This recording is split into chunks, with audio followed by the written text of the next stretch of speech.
फिर से समझिए, हम लोग क्या पढ़ रहे थे? गुणनखंड। चिड़ियाना नहीं, केवल बोलना चाहिए। अंग्रेजी में क्या बोलेंगे? फैक्टराइजेशन। इसमें देखो एक हम एग्जाम्पल लिए 12 का गुणनखंड। किसका एग्जाम्पल? 12 का गुणनखंड। देखो ये किया हुआ 2 गुना 6 12 आएगा, 3 चौका 12 आएगा, 4 के 12 आएगा, 6 गुना 12 12 एकम 12, 12 का गुणनखंड हुआ। लेकिन हमें अभाज्य गुणनखंड बोला। देखो ये 12 का भाज्य गुणनखंड, ये क्या 12 का अभाज्य गुणनखंड है?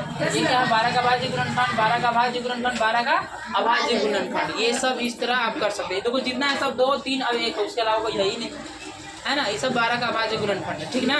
अगर इस तरह हम करेंगे 12 का अभाज्य गुणनखंड में देखो एक चीज आएगा, 1 आएगा, 2 आएगा, 3 आएगा, है ना। इसके अलावा दूसरा आएगा नहीं। देखिए इस तरह भी ज्ञात किया जा सकता है। देखिए ध्यान से, 2 से जाएगा जी 2 छक 12, 2 3 6, फिर 3 एकम 3। तो जो 12 का गुणनखंड 2 गुना 2 गुना 3 गुना 1 आया ना, ये भी हो गया गुणनखंड। समझ में आया ना। तो ये देखो ये कौन गुणनखंड कहलाया बताइए? अभाज्य गुणनखंड कहलाएगा ना। ये अभाज्य गुणनखंड कहलाया, ठीक है। और केवल ही क्या है? गुणनखंड है। ये समझ गए। अब आपको बताया जा रहा है नया टॉपिक, बीजीय व्यंजक के गुणनखंड। क्या है? बीजीय व्यंजक के गुणनखंड। नहीं इसको लिखिए सब लोग, बीजीय व्यंजक, हाँ यस, के गुणनखंड। बीजीय व्यंजक के गुणनखंड ना। चलो इसको समझेंगे हम लोग ना, बीजीय व्यंजक के गुणनखंड। हम लोग ये जानेंगे कि बीजीय व्यंजक होता क्या, गुणनखंड क्या होता है, जान गए हैं, है ना। अब हम जानेंगे बीजीय व्यंजक। तो याद रखना, जब किसी चर का जो पावर होता है, जो घात होता है, वो एक पूर्ण संख्या होता है, ये बोल सकते हैं, है ना। लेकिन उसको तो गुणनखंड बोलते हैं, है ना। या फिर इसको हम लोग, ये तो हम लोग गुणनखंड हो गया, है ना। तो यहाँ पे जो हम लोग के बहुपद होता है, बहुपद वो कहलाता है जब किसी चर के पावर कोई पूर्ण संख्या होता है। पूर्ण संख्या 0 भी हो सकता है, 1 भी हो सकता है, 2 भी हो सकता है, 3 भी हो सकता है, लेकिन उससे भी छोटा है, बहुपद से भी छोटा बीजीय व्यंजक होता है। तो बीजीय व्यंजक क्या होता है? जब किसी चर और अचर को गुना करने से जो गुणनफल, गुना करने से गुणनफल जो प्राप्त होता है ना, उसी को हम लोग बीजीय व्यंजक बोलते हैं ना। और उसमें जो होता है ना, उसमें जो चर होता है उसका जो पावर कोई पूर्ण संख्या के रूप में होता है। फिर से समझिए, जब किसी चर और अचर को गुना करने के बाद जो गुणनफल प्राप्त होता है उसी को बीजीय व्यंजक कहते हैं। और जो बीजीय व्यंजक में चर होता है उसका जो पावर होता है एक पूर्ण संख्या होता है। पूर्ण संख्या क्या होता है? 0 1 2 3 4 5 6 डॉट डॉट इत्यादि को पूर्ण संख्या बोलते हैं ना जी। तो वही हम लोग यहाँ पे बीजीय व्यंजक। फिर से समझिए, जब किसी चर और कोई अचर तो गुना करेंगे और जो प्राप्त होगा उसी को क्या बोलेंगे? बीजीय व्यंजक बोलेंगे। ये 2x क्या कहलाएगा? बीजीय व्यंजक कहलाएगा। और ये बताइए, आप लोग में से कोई ये बताइए कि जो 2x हमने लिखा है ये कितना पद वाला है? 1 पद, 2 पद, 3 पद? 2 पद। वाह, सबके गलत जवाब। 1 पद वाला है ना। अगर इस तरह हम अगर लिखते हैं तो देखिए आप x प्लस, एग्जाम में यही पूछता है, याद रखना। एग्जाम में यही पूछेगा ये कितना पद का है ना, इसका घात कितना है ना, यही पूछेगा एग्जाम में। हाँ, तो यही हम सिखा रहे हैं, समझिए। अभी जो भी बताया जा रहा है एग्जाम से रिलेटेड बताया जा रहा है ना, समझिए। अगर यहाँ पे 2x गुना 4 करते हैं और प्लस अगर हम करते हैं, अगर हम इसको चाहे 2 लिखे ना, इसको हम सॉल्व करते हैं तो सॉल्व करने के बाद क्या प्राप्त होगा? इसको गुना करेंगे क्या होगा जी? तो ये 4x होगा, इसको गुना करेंगे तो अभी तो गुना नहीं हुआ होगा ना, प्लस 4 लिखा जाएगा। ये कितना पद कहलाएगा? 2 पद का। समझ रहे हैं कि नहीं? 2 पद कहलाएगा। या फिर इस तरह अगर हमें दे दिया, इसी को पहला एग्जाम्पल, दूसरा एग्जाम्पल, तीसरा एग्जाम्पल, 6x, मतलब ना 6x और -2, ये देखो ये क्या है सर, लिखिए x गुना 6 और -2 कितना होगा? 6x और -2। ये कितना पद है? 2 पद। कितना पद है? 2 पद। तो ये 1 पद वाला बीजीय व्यंजक है, ये 2 पद वाला बीजीय व्यंजक है, ये भी 2 पद वाला बीजीय व्यंजक है। 3 पद तक ही पूछेगा एग्जाम में ना, ठीक है। एक एग्जाम्पल और लिखा जाए कि देखो यहाँ पे मल्टीपल है जी, हम गलत लिखा, यहाँ पे मल्टीपल है ना, x गुना 6 तो 6x होगा और -2 ना, ठीक है। अब यहाँ पे देखिए, यहाँ पे और जो चर होता है ना, इसको हम लोग क्या बोलते हैं? चर, ठीक है। इसको क्या बोलते हैं? अचर। तो चर को अंग्रेजी में बोलते हैं वेरिएबल। क्या बोलते हैं? वेरिएबल। और इसको बोलते हैं कांस्टेंट। क्या बोलेंगे? कांस्टेंट। कॉन्सोनेंट नहीं, कांस्टेंट, है ना। कांस्टेंट, ये कॉन्सोनेंट अलग हो जाता है, भावल कॉन्सोनेंट में चल जाएगा ना। तो यहाँ पे कांस्टेंट बोल रहे हैं। क्या बोल रहे हैं? कांस्टेंट। कांस्टेंट अचर हुआ और वेरिएबल क्या हो गया, चर। केवल आप लोग सुन लो, जगह नहीं लिखने के लिए, तो हम लिख भी देते हैं। अब समझिए, तो जो चर होता है ना, केवल एक्स ही नहीं होता है, जो ABCD वाला होता है ना, वो होता है चर। जैसे एक हो गया, वाई हो गया, जेड हो गया, ABCD क्या सब क्या कहलाएगा, चर। और जो गिनती वाला संख्या होता है ना, समझ में आ गया आप लोग के?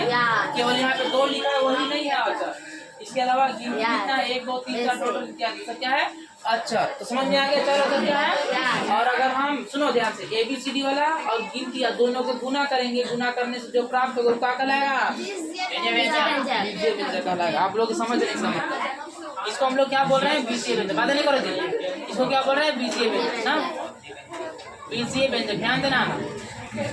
इसको क्या बोल रहे हैं, बीजीय व्यंजक। तुम तनी बात को समझते चलिए, आगे बहुत काम देगा, ये सब यूज बहुत होता है।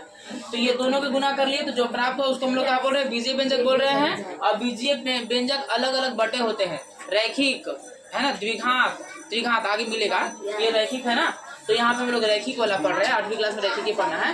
तो समझिए, अब पद आप लोग एग्जाम में पद वाला पूछेगा ना, हो सकता है पूछ दे, रैखिक वाला ही पूछ देगा। जिसका पावर, जिस बीजीय व्यंजक का पावर, सुन लो जी, जो बोल रहे हैं सुन लो, लिखवा नहीं सकते हैं जितना हम बोल रहे हैं। जिस बीजीय व्यंजक का पावर अगर 1 है, इसमें पावर कितना 1, इसमें पावर कितना 1, इसमें पावर कितना 1, ये रैखिक बीजीय व्यंजक कहलाएगा, ठीक ना। अब अगर जिसका पावर 2 है वो द्विघात बीजीय व्यंजक कहलाएगा, जिसका पावर 3 है वो त्रिघात बीजीय व्यंजक कहलाएगा। ये बीजीय व्यंजक 9वीं क्लास 10वीं क्लास में पढ़ना है ना, आप लोग केवल रैखिक पढ़ना है, तो हम रैखिक समझा रहे हैं ना। अब आप लोग एग्जाम में पद वाला पूछेगा, ये 1 पद वाला है, ये 2 पद वाला है, ये भी 2 पद वाला है ना।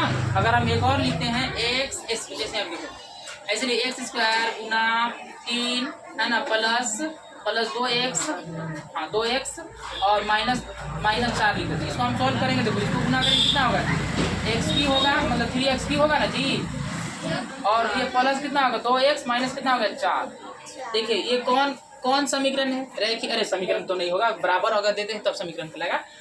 कौन बीजीय व्यंजक होगा, यानी कि कौन बहुपद होगा, ये रैखिक बहुपद में, रैखिक बहुपद ये होगा, क्योंकि पावर 1 है, जिसका पावर 1 अभी बताए थे, जिसका पावर 1 रैखिक बहुपद, जिसका पावर 2 द्विघात बहुपद, जिसका पावर 3 त्रिघात बहुपद। और जिसमें 1 है वो हो जाएगा एक पद,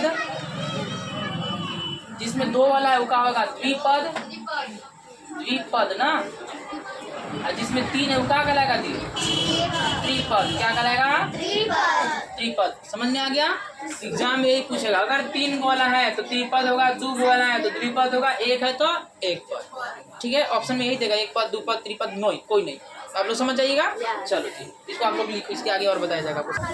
3x + 9 का क्या कर रहे हैं, सारों यहाँ पे समझो, हम लोग पढ़ रहे हैं सारोगुणनखंड की विधि ना। अब देखो नया सारोगुणनखंड की विधि में हम लोग मेथड ऑफ कॉमन फैक्टराइजेशन जो है, इसको हम कैसे करना है। ऐसे देखो यहाँ पे ये क्या लिखा हुआ, कॉमन करेंगे, कॉमन है ना, कॉमन लेंगे। अब ये बताएंगे अविनाश खड़ा हो जाएंगे, अविनाश स्टैंड अप, हाँ यस। अब इसको हम गुणनखंड करेंगे तो कितना आएगा, 3x को गुणनखंड करो, कितना आएगा, कितना मल्टीपल, कितना गुना कितना आएगा, आप बताएंगे अनुज। 3x को गुणनखंड करेंगे तो कितना आएगा, आप बताएंगे कि 3x को गुणनखंड करने से कितना आएगा, सही जवाब, गलत जवाब, और कोई बताएंगे, हाँ 3 गुना x सही जवाब है, 3 गुना x। यहाँ पे क्या लिखेंगे, जोर से बोलिए सब लोग, क्या लिखेंगे, इसको हम गुणनखंड कर रहे हैं, केवल इसको 3 गुना कितना होगा x, और ये प्लस है ना यहाँ पे। अब बताइए अविनाश, 9 का गुणनखंड करें कितना आएगा, 9 का गुणनखंड। अब एक चीज और याद रखना कि जो संख्या के गुणनखंड करिएगा ना, और जो गुणनखंड वाला संख्या आएगा वही उस संख्या हमेशा अभाज्य संख्या कहलाता होता है ना।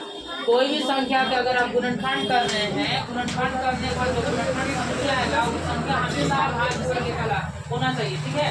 तो 9 का ऐसा गुणनखंड करेंगे जो भी संख्या आएगा वो अभाज्य संख्या हो जाना चाहिए। बताइए 9 का गुणनखंड सही जवाब, 3 दोनों जो संख्या दोनों क्या अभाज्य संख्या है ना, तो सही जवाब आपका है। तो 3 गुना क्या होगा 3। तो यहाँ पे बैठ जाइए आप लोग, बैठ जाइए, सिट डाउन, बैठ जाइए। देखो 3 गुना कितना होगा 3। अब देखो यहाँ पे बातें नहीं, बैठिए सिट डाउन।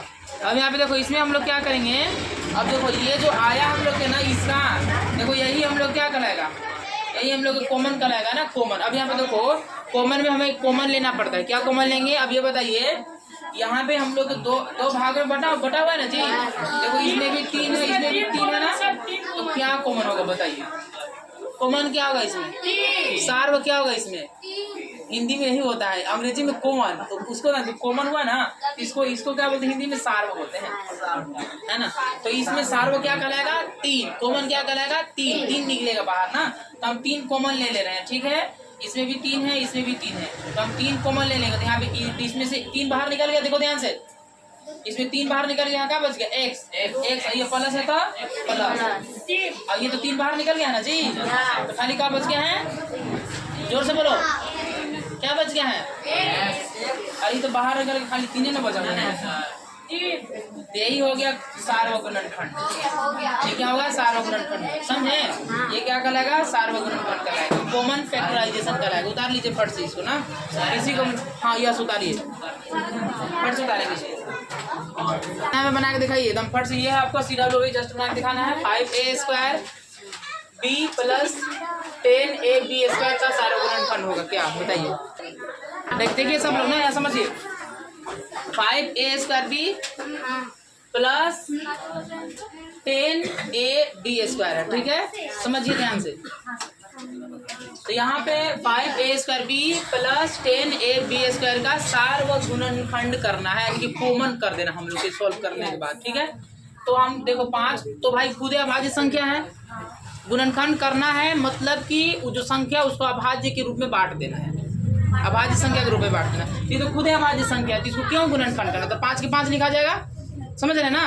अगर 9 रहता तो भाई 9 तो अभाज्य संख्या हो जाता है, ये अभाज्य संख्या है ना, तो 5 के 5 होगा, क्योंकि 5 का गुणनखंड होगा। 5 एकम 5 यानी 5 हुआ, 5 हुआ। अब 1 के पावर 2 मतलब a एक है बार, a गुना a लिखेंगे, ठीक है। फिर b एक ही गुना है जी, एक ही को प्लस है तो प्लस। तो यहाँ पे 10 का क्या गुणनखंड होगा? 2 गुना 5 होगा, तो 2 गुना 5 लिख सकते हैं इसको ना। अब a एक ही को है तो a एक ही होगा, है ना। फिर b क्या को है ना, तो b गुना b होगा कि नहीं भाई इसमें, है ना। यहाँ पे देखो 5 इसमें भी है, 5 इसमें भी, प्लस उधर प्लस इधर देखना है ना, प्लस किधर और प्लस के उधर। तो 5 इसमें भी, 5 इसमें भी है ना। देखो a इसमें भी और a इसमें भी है, और b इसमें भी और b इसमें भी है, तो क्या कॉमन होगा? 5ab, ये तीनों का हो जाएंगे, कॉमन हो जाएंगे, तीनों का हो जाएंगे, सार्व हो जाएंगे। देखो तो 5ab कॉमन हो गया। देखो भाई ये तीनों कॉमन हो गया ना, केवल a बच गया, a लिख देंगे प्लस के प्लस। यहाँ पे क्या बच गया? 2। आप लोग उसमें 2 कर देना, 8 कर देना, 2 8 कर देना ना, 2b नहीं बच गया, 2b बच गया यहाँ पे, 2 × b यानी 2b हो गया। तो इस तरह हो गया आंसर ना, हम लोग समझे, इस तरह आंसर समझे। इस तरह आपको ये सब बना के आना है कल है ना, ठीक ना। अब आप